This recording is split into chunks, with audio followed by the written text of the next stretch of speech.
So a few things. I'm actually a business coach, and I love to talk about business. I love creativity, and I love talking about business to creatives. It's one of my favorite things to do. And today I'm talking about spirituality, so it's a little bit different for me. And I felt like when Jess got in touch, I got thrown under the bus a little bit because I was like, oh, that's not usually what I do. But I'm really excited that she asked me to talk about this because I think it's really important, and I think for me, I have a different point of view when it comes to spirituality. So for me, I'm not religious at all, but I actually grew up religious, funny enough, and I actually grew up in the Hare Krishna religion. And so in my Hare Krishna religion, I'm going to go through a few different stories that sort of changed things for me and my perspective throughout life and everything. But when I was younger, I read a lot of books and scriptures and things like that around that religion, and there's a few concepts that I learnt. And so there's this one concept that's in many religions, and it's from many philosophers, and I guess spun in a lot of different ways. And it's that we have different bodies. So today I want to talk about the two bodies that we have. There's many more in many different religions, but we have two bodies. So the first one is pretty obvious. It's our physical body. So it's me physically here right now in this world that I'm in, and this is my physical world, and everything that I see around me seems to be pretty true. And then we have another body, and it's called the astral body. Now, the astral body it's where you can go to another universe, which is called the astral universe, or the astral plane, or the astral planet, or the astral space. And this space is no longer where we are today. So where we are today is the physical world. This is what we see. And then that is something totally different. Now, in different religions, it's sort of known as different things. In some religions, it's called heaven. Other religions, it's the place between earth and heaven, and it's where angels live. It's where our souls go when we're going somewhere else. It's where a lot of gods live. There is so many different interpretations around what this space is. Can you guys hear me okay? Seems quiet. Okay. So the way that I see it, though, is, has anyone here had an out-of-body experience? Has anyone here dreamt enough where you just had like a bit of an out-of-body experience? You're like, oh my God, like I feel like I've seen something. I feel like I've seen a vision. I've seen a dream. I can see my future. I see something and it's fucking incredible. And you see some people, I don't know, like I watched the interview not too long ago with Elon Musk, and he's talking about Mars, and when I was looking at his eyes in the interview, it looks like he's already been to Mars. And I'm watching him, and he's talking about the smallest details, and he goes on such a rant, and I'm like, yeah, he has been there though, because that's the astral world, right? And that's what we see. Now, with these two different worlds, we experience pleasure in two different ways. Right now, we're in the physical world, and the way that we experience pleasure is through discovery. So we discover ourselves, we discover our skills, we discover our abilities, how brave we are, all the things about ourselves. We discover ourselves, and that's the funnest thing. But in the astral world, we experience pleasure differently. It's instant, because I can instantly be the best public speaker in the world. I can instantly, have lost all that weight, or I have got millions of dollars, or I've instantly done, published the book, or I went and done that exhibition, because I can do that in my head. But that doesn't actually ever bring pleasure in the real world. And it's one of the reasons why, in the real world, we love things like the hero's journey. Hero's journey is the same as like the Bible, or Star Wars, or any of your favorite movies, because we love to see the underdog going through some sort of struggle to get to where they want to be, because we realize that everything is just the journey. And as cliche as that may sound, we all know at the end of our lives, we're all going to die. So the end is not really where we want to be. We want to be here today. Because here today, we get to experience all the cool things that we get to do. We get to be on stage and be nervous in front of people and share stories, and we get to do all these things that makes us feel alive, right? So this is the discovery phase. Now, I want to share a few different stories with you guys. I want to digress a little, and this will all make sense. At the end, I'm going to bring it all around to spirituality. So for me, when I grew up, my first ever memories when I was young is we were homeless.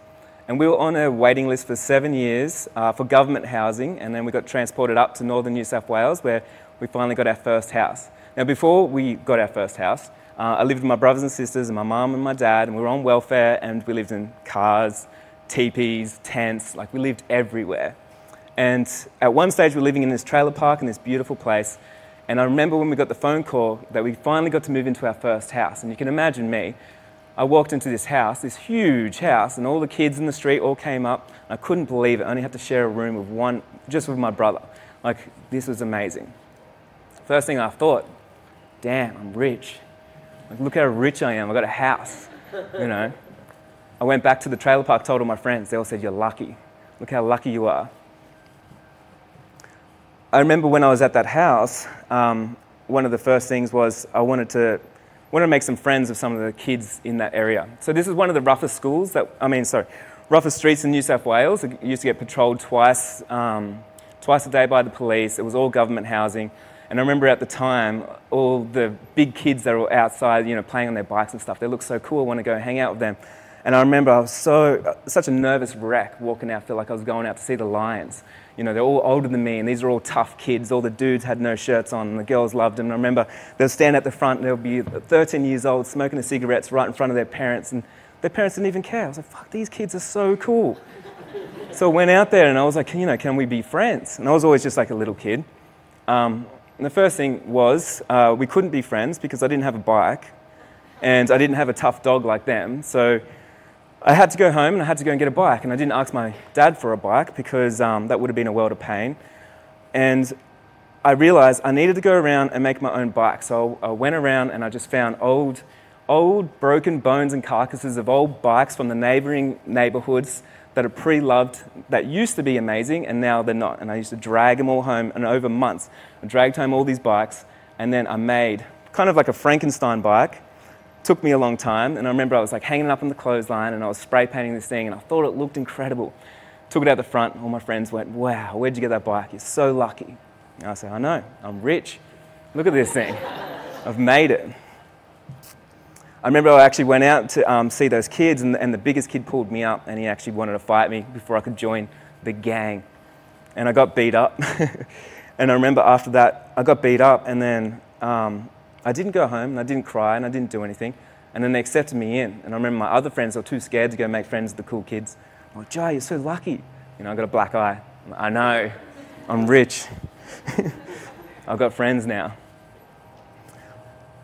As time went on, I started going to school. I actually enrolled in a school when I was in year 4, so I didn't go to school before that. And I remember one of my memories is walking into school. It was photo day.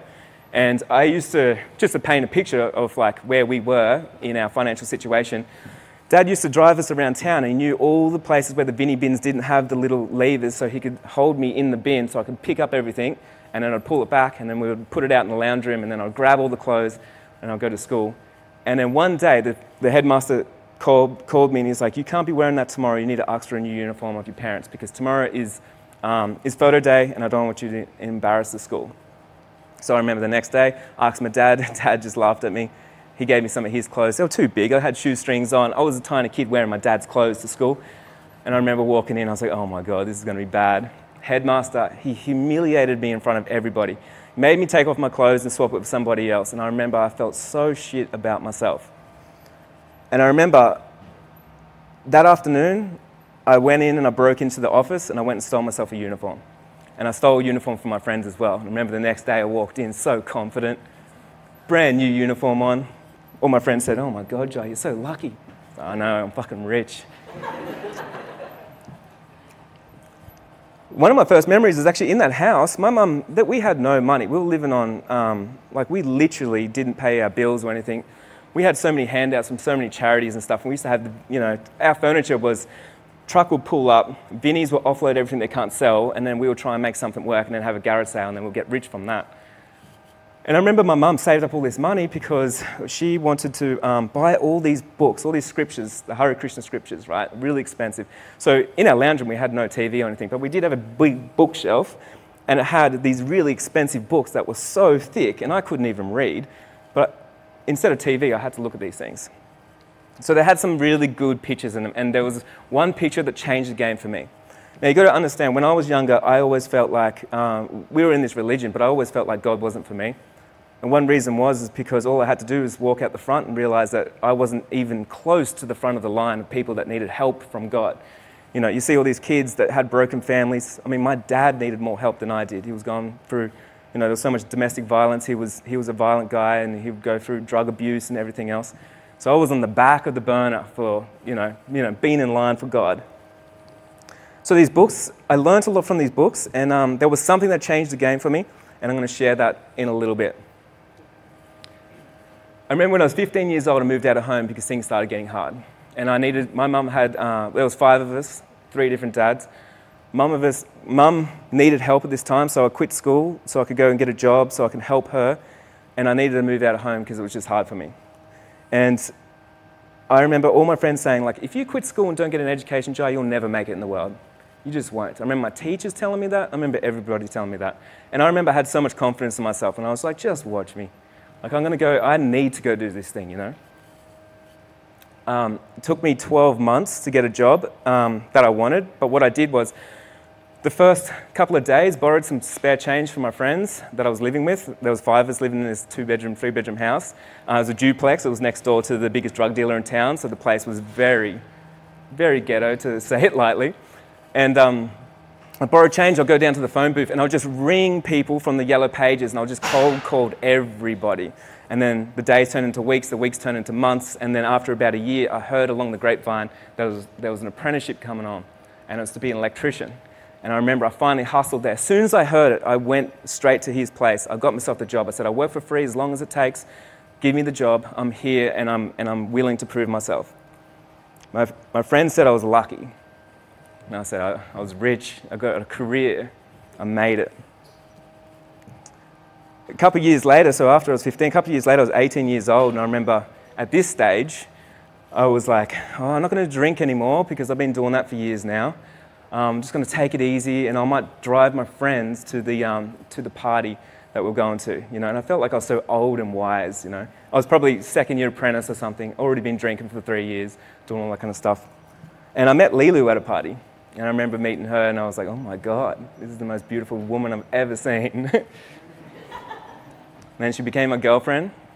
All my friends said I was lucky, and I was rich. I had love. A couple of years later, we started a cafe together, and I needed to start a cafe because my dad was going through a lot of problems at this time. He was homeless, on a lot of drugs, things like that, and I had to check him into rehab because he came to me and he needed a lot of help. And I started thinking to myself, how can you help somebody that has no purpose? I need to be able to help him somehow. So I went back down to the phone booth and I started phoning anyone to try and get him a job, and no one would give him a job because he was unemployable. So I figured, how can I... Let's go see if I can turn that back on. That little timer's gone. So how can I get an unemployed person a job? And also, why can't he have a job? Like, who's all the gatekeepers around here? And I realized I needed to start my own business. So at the time, Lila's parents actually had a property and it had a cafe on it. And so we actually took over the cafe. And I remember telling Lilu, probably a couple of months beforehand, I'm like, babe, when we're old, when we're about 30 years old, I'd love to have a cafe one day. And then about 2 months later, I was like, hey, babe, we're starting a cafe.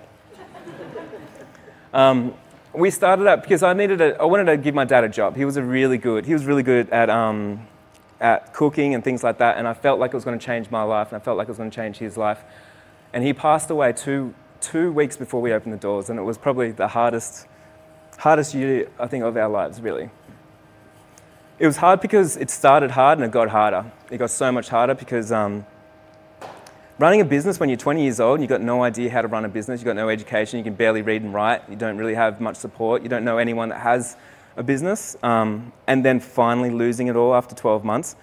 At the time, it looked like it was a lot of fun because we had festivals, we had exhibitions, we did all these things. All my friends said I was lucky.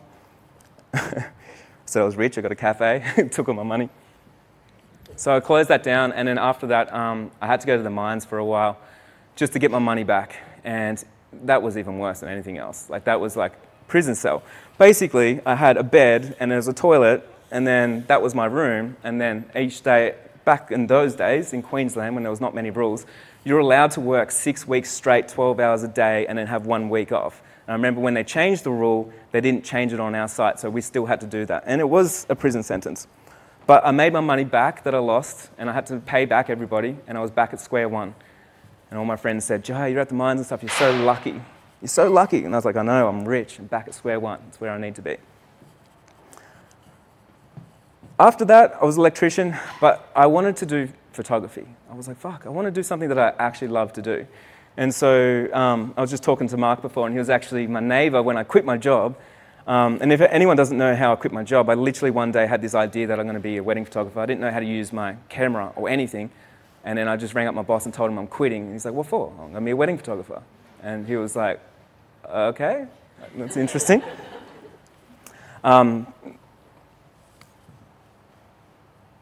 I think I started that in 2013. By the time 2015 came around, I really pushed myself into the marketplace. Like, I did everything I had to do to get to wherever I wanted to be. You know, I'd imagined where my life was going to be, and I pushed and pushed. By 2015, I was talking at all the biggest workshops. I got flown to New York City, I got flown to Los Angeles. I was making good money. You know, I built a community. I did all these things.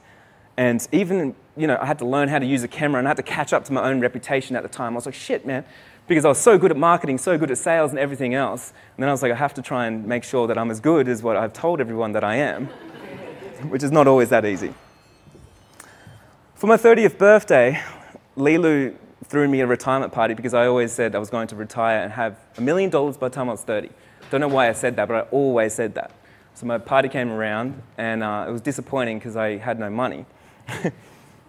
But I remember thinking, well, I never did anything about it, right? I wanted $1 million, I said that, but I never actually did anything to get myself closer to that goal. So it made me think about what my goals are and if things are possible. And I always had a chip on my shoulder of all the people that didn't believe in me, all the things that I've gone through my whole life and everything. And I'm like, just because I don't have an education, surely I don't have to be a struggling artist. So 2020 came around, and I was like, you know what? This year, I'm going to be a millionaire. That's what I'm going to do. $1 million I'm going to do. By the end of the year, that's what I'm doing. Then COVID hit.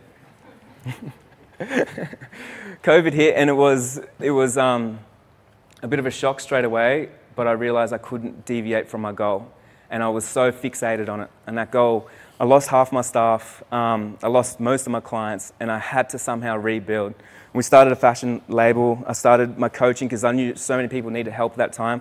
I started coaching people for free wherever I could because everyone needed help. I started scaling up and putting any money that I had and I made into advertising, into scaling things up and helping as many people as I could at that time because everyone needed help. And the 31st of December, I forgot about the goal because I was just relentlessly going after how can I bring value to people and how can I make shit better.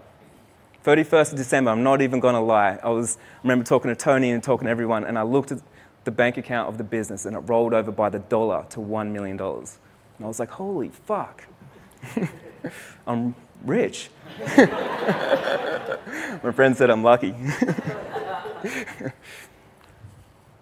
I think, you know, so often we tell ourselves different stories, right? And so I can tell a story in so many different ways. I can tell my life story in so many different ways. You could play a victim. You can say things like, I'm a struggling artist, you know. I'm an artist. Has anyone here identified themselves as a struggling artist? Yeah, hands up, yeah? Does anyone here feel like they could never afford to buy a house because you do what you love? Yeah? These are all things that I realize, like we bring into our stories. And it may not be true, but we hear other people say it, and then we believe it is true. And I'm always fascinated by this because, hey, I've always been rich, even when I had no money. But when you think about what rich means, it means abundance. So I'm rich in love, I'm rich in experiences, I'm rich in education, I'm rich in doing this right now with you guys, I'm rich in connections, I'm rich, you know, in so many different ways. And poor, what's that? It's the lack of abundance. It's the opposite. So we can have a poor mindset and we can say things like, I do what I love and I can, you know, people don't value me, they can't afford me, they won't pay me, I'm struggling because I'm doing what I love, right? And I think that's a poor mindset. And we get fed this because people are scared of us. I mean, we're the people out there doing whatever the fuck we want. And then everyone else, the 9-to-5ers, are saying, yeah, but you're a struggling artist, that's why. You know, the grass is greener on my side. I think if we want to change our stories, we can. We can change our stories and the way that we actually tell the story to anybody, because that's the power that we have. And so if we pick and choose to tell people that we're struggling all the time, then you're going to struggle all the time. There's no secret on that. That's not like the power of now or anything like that. That's just straight up truth. You know, I've seen this from my friends. I've seen this with friends that committed suicide. I've seen this from my dad. I've seen it through all the people that told me that they're struggling. And guess what? They found their own truth because they were looking for it wherever they could. And then they would have a fallback loop. Yeah, I knew it. I can't afford a place. That place just went up. I knew it. I knew it. I knew it. That's the first thing. The second thing is, when I read that book, which I couldn't really read, there was an illustration in that book. And also, I brought my lawnmower guy here just in case. Just in case this is a shit talk. And I was like, so that way I can just walk off. The second thing that I learned, right, when I felt like God wasn't for me because I wasn't worthy of God, I wasn't struggling enough, in this illustration, it showed where God was, because I was a kid. I was like, where the fuck is God? Like, why isn't he here with us now? Like, we're struggling. I feel like if he's here, I need help. And it showed this illustration where he's inside of all of us.